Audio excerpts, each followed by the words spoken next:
Nevers, ville de faïence, un héritage historique mis à mal ces dernières années. Après Montagnon resté sans repreneur, c'est la faïence bleue qui a cessé son activité.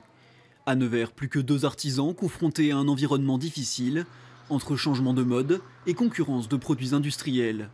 Je pense que c'est un contexte général qui fait qu'on s'éloigne un peu plus de ce genre de produits. Et puis après, peut-être un manque de renouvellement aussi quand même dans les pièces qui sont traditionnelles depuis tellement longtemps qu'elles sont peut-être trop ancrées dans quelque chose et qui n'évolue plus.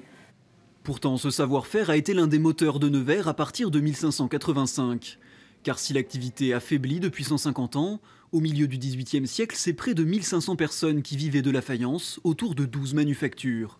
C'est une partie non négligeable de la population qui, à différents niveaux, intervient dans une fabrique et puis dans l'ère industrielle, dans ce que l'on appellera des manufactures, véritablement, sur une ville qui compte à peu près entre 7000 et 9000 personnes.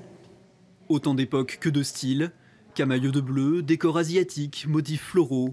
Chaque période a été marquée par un renouvellement.